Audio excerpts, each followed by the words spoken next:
In another situation, I will yell at you, Tungal. You team up with a medieval crown.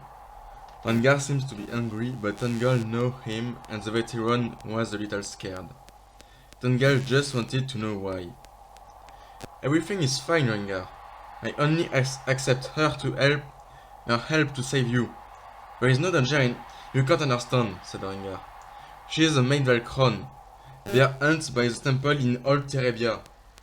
If she takes the risk to talk to us, it can only be because she suspects a danger more powerful as the Great Temple.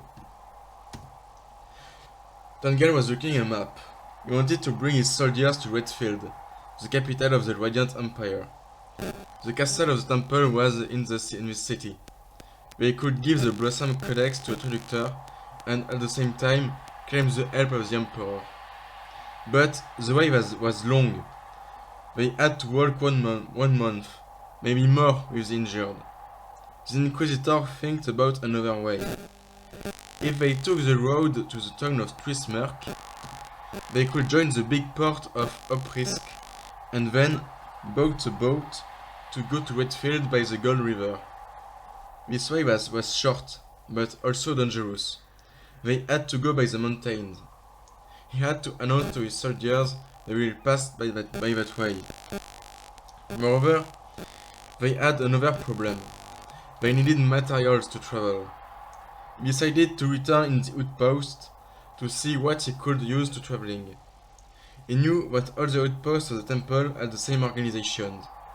The rooms, which was interesting for him, was the armory, the pantry, the dormitory, and the infirmary.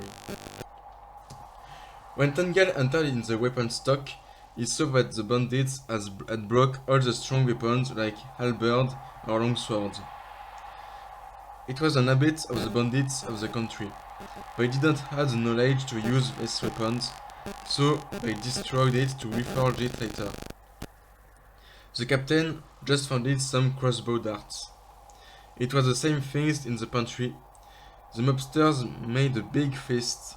However, it stayed dried biscuits and other things that was not really tasty, but it will be sufficient for the travel. The chest of which was supposed to contain the personal effects of the Inquisitors were full of useless objects.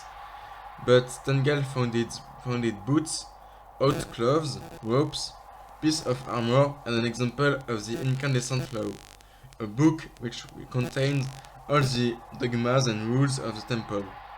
And finally, in the last room, he found herbs, balms, and other potions. After a last round, he finally went outside. The captain tried now to count all the soldiers who survived to the haze. They were 6, without Shwengar and him. He lost more than the half of his troop. That was the bad news. Even if the most of the bandits just attacked the lonely travelers, the large bands could attack them. This problem will be resolved when we will enter in the Red Empire because of the patrols of soldiers. But for the moment, they were in the desert roads of the Roar, the wildest region of the Gallic Kingdom.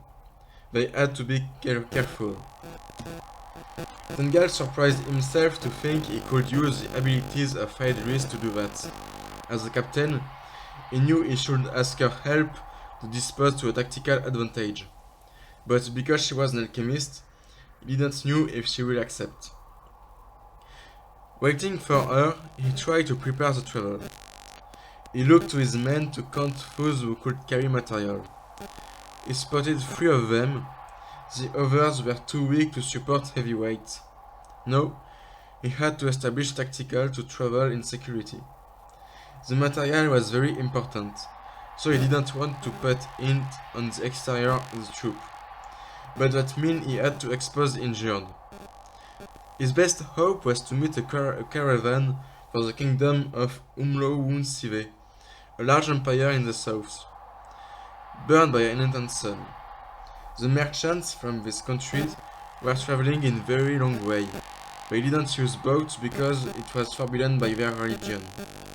Forced to travel on the dangerous road of the North Kingdom, they used special soldiers to protect them, the Ovigmund too. If they were dangerous warriors, they never refused other travelers with them. Join a caravan was an easy way for other people to walk in security. But they could not wait. To alert the temple, they had to start their travel as soon as possible. Another chance to travel in security would be to move on night. They could avoid the bandits, but the wild beasts would be more present. If the wolves were rare in this country, the wild dogs, named wargs, were a real danger. Unfortunately, they didn't have anything to make fire, so they would be without protection against them. He was thinking about that when Ranga and Idris came again. So, you found some material. I suppose we are leaving soon, said the soldier. And you chose a way? Tungal explained the way he decided to take. I wanted to leave you this night, but if I want the Blossom Codex to arrive in the temple, I had to go with you to give me protection, said Idris. The captain was glad she accepted to go with them. However, even with her as an ally, the way will be dangerous. Thank you, said the captain. I know it's difficult for you to do this. I have my reasons, said the young woman. Rengar asked Tungal how he wanted to travel. The Inquisitor explained his problem to his subordinates. After a long discussion, they decided to travel with the injured in the middle, and the valids with the material would be around them. Tungal and Idris had the mission to clear the road before the rest of the troop. They also decided to start to travel only the day. Finally, they had to establish a turn of duty to ensure the security during the night. Idris proposed herself for the first night.